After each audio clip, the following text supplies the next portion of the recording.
Mga Kamekanik TV Talks or MTT.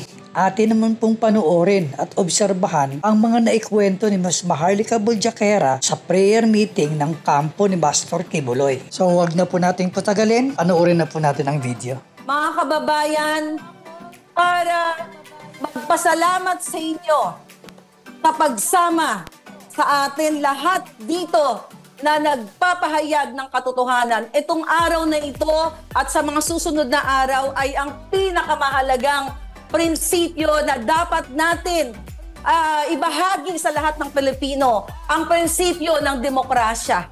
Dahil po binabawi o sinusupil ng gobyernong mapang-api ang demokrasya na sana ay maghubog sa future ng ating bayang Pilipinas.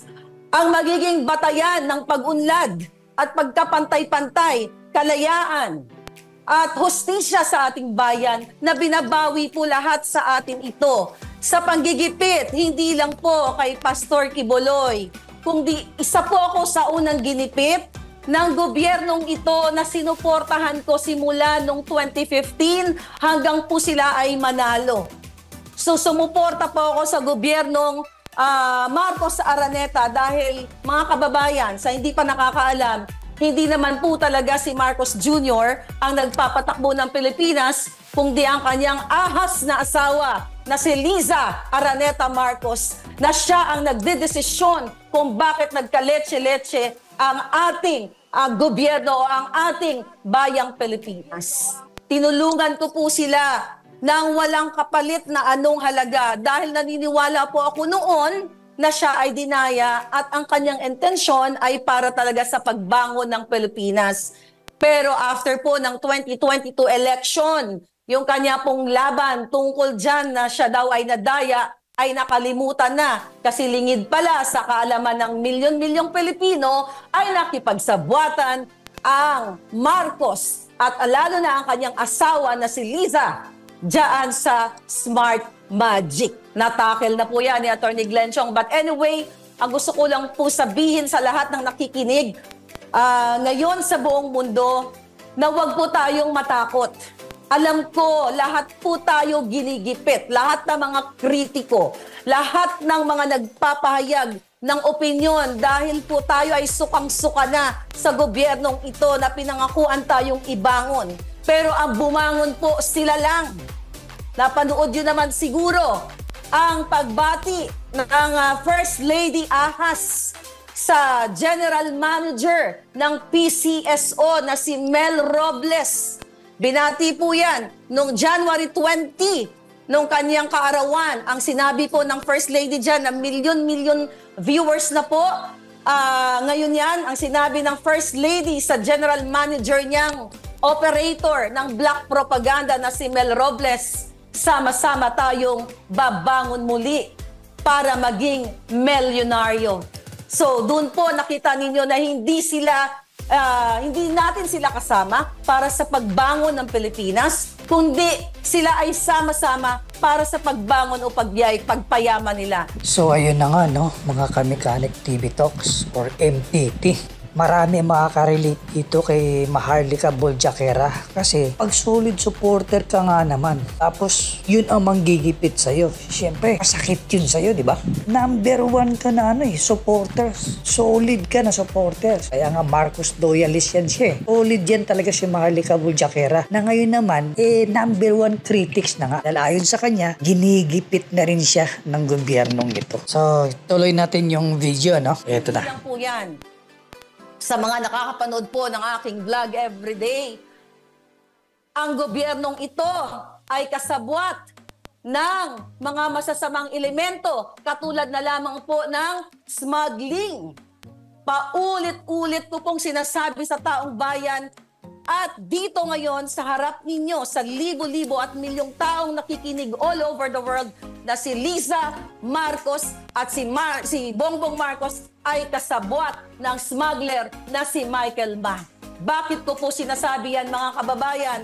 Dahil mismo ang taong yan ay pinangalanan sa Congress at pinatawag yan para dinggin dahil nasasangkot sa milyon o billion smuggling pero hindi po yan ginigisa sa Kongreso o sa Senado. Sa halip, mga kababayan, siya ay itinalaga pang special envoy to China, lingid sa kaalaman ng lahat ng Pilipino.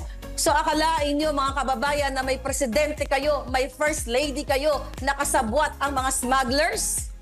At hindi lang po yan, even ang isang taong involved, nasa dyaryo po lahat yan, ang mga sinasabi ko, na si Mark Anthony Sayarot na hinuli ng PIDEA at ng PNP noong November or December noong 2022 dahil siya ay nagmanufacture ng pulburon, mga kababayan, dahil kaibigan ng Marcos at ng Araneta. Siya po ay malayang nag-e-enjoy, naglalabas-pasok pa sa bansa at kasama pa nila sa kanilang state visit. Yun po ay nahulihan ng pulburon na nagmamanufacture dyan sa Ayala, Alabang. Pero sa halip na ikulong at pahiyain dyan sa Senado katulad ng ginagawa kay Pastor Quiboloy, binigyan pa po ng proteksyon ng buwaka ng inang gobyernong ito na Marcos Jr. Another issue po na pinakamahalaga, yung Indian Filipino na si Amit Chandiramani nahulihan ng mga malalaking kalibreng barel. Yun po ay non-bailable case din. Pero sa halip na ipakulong at ipatawag dyan sa Kongreso para imbestigahan, katulad dyan sa ginagawa muli ni Ontiveros kay Pastor Quiboloy, yan po kahit non-bailable ay pinalaya rin ng ating gobyerno. Pinalaya ng mga kasabwat ni Lisa dahil inarbor po yan ni Mel Robles na General Manager ng PCSO dahil kaibigan niya yung nahulihan ng matataas sa kalibre ng barel.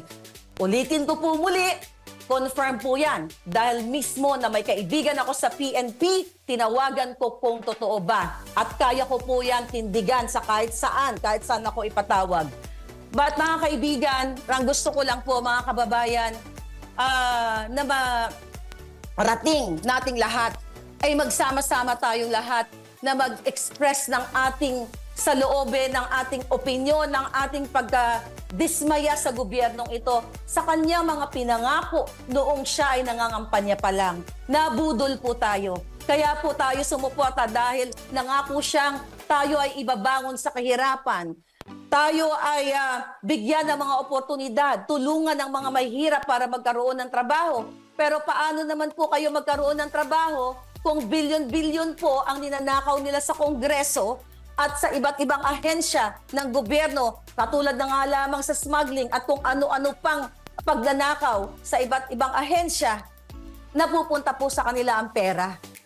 So, paano kayo magkaroon ng trabaho? Paano kayo magkaroon ng opportunity? So, grabe yung mga revelation ni Maharlika Boljaquera. Yung Michael Ma, na smuggler, ayon sa kanya, na ginawa pang special envoy ng China. And then, yung Mark Anthony Sayarot naman, na nagpupuslit ng droga, na ayon sa kanya, tropa rin ng administration. At saka yung gun runner na Filipino-Indian, na Deromani. Grabe ito mga resibong pinaglalabas Maharlika Boljaquera. Tuloy natin yung video. Kilala ninyo, nangako si Marcos Jr.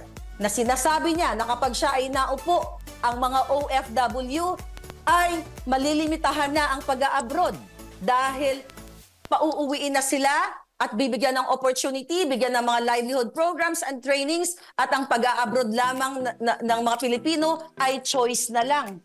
Pero ano nangyari? Lalong dumadami ang ating mga OFW, maraming nasasadlak sa kahirapan at gusto nang lumisan sa Pilipinas.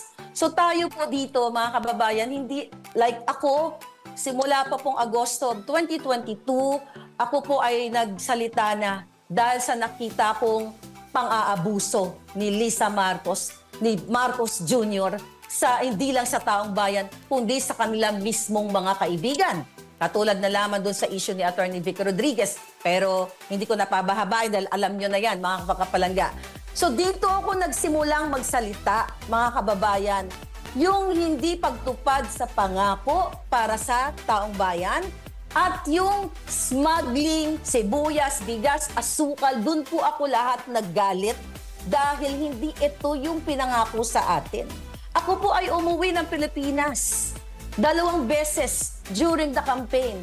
Pera ko po yun, ni piso walang ginastos sa akin ng mga Marcos. Inimbitahan po ako ni Lisa Marcos nung inauguration. Andiyan po ako.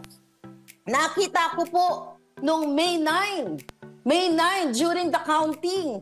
Napapaligiran na sila ng mga oligarchs. Kaya nga nung nandoon po ako sa loob ng party na yun, nagla-live ako sa aking YouTube channel, nagsalita ako sa mismong live na sabi ko, ano ba ito? Ngayon pa lang, napapaligiran na tayo ng mga oligarchs. So, doon pa lang nakaramdam na ako ng hindi maganda na mangyayari sa gobyerno niya. Pero dahil po ako ay diehard at loyal supporter ng mga Marcos, ayoko pa po magsalita nun dahil nakakahiya naman sa mga dilawan. 'Di ba? Baka sabihin nila, ayan, yan ang napala ninyo. So nag-hold po ako for since June, July, and yung August, medyo hindi pa rin ako nagsasalita. Medyo blind item muna. Hanggang sa dumating na nga po itong January of 2023, talagang inilabas ko na ang nararamdaman ko at hindi lang nararamdaman ko, nakikita kong pang-aabuso sa kaban ng bayan at pang-aabuso sa ating lahat. Kaya naman mga kapalangga, ako po ay nagpapasalamat sa inyo dahil hindi na lang po si Maharlika ang namamaos ngayon, kundi libo-libo at milyon-milyong mga kababayan natin, lalo na po ang KOJC members at si Pastor Quiboloy at lahat ng mga kababayan natin, mga OFW, sama-sama po tayo ang ating boses. Kasi eto po yung power natin. Wala tayong armas, wala tayong pera. Hindi natin kailangan ng armas. Kailangan lang natin ng boses natin. Dahil kapag tayo ay talagang nagbigkis-bigkis, kahit ano pa pong trilyon na ninakaw nila sa kaban ng bayan, kahit gaano pa kataas na armas ang gagamitin nila o panakot nila sa atin, hindi po sila magwawagi. Magwawagi po ang taong bayan dahil naniniwala ako na meron pa ring demokrasya sa Pilipinas. Kaya dapat dinggin tayo ng walang iyang gobyernong ito. Pero hindi tayo dinidinig. Kaya nga tayo nagsama-sama ngayon. Tinatalikuran tayo, binabaliwala tayo sa halip. Nagbabayad ng mga trolls, nagbabayad ng mga nagpapakalat ng mga black propaganda para sirain ako, sirain si Pastor, sirain tayo lahat ng mga kritiko. Kaya naniniwala po ako, malapit na ang ating panalo. Kaya huwag po kayong mapagod. Katulad ko, hindi rin ako napapagod. Huwag po tayong sumuko dahil nasa mga kamay po natin ang tagumpay. Maraming salamat po sa inyo lahat. So, yun na nga, no?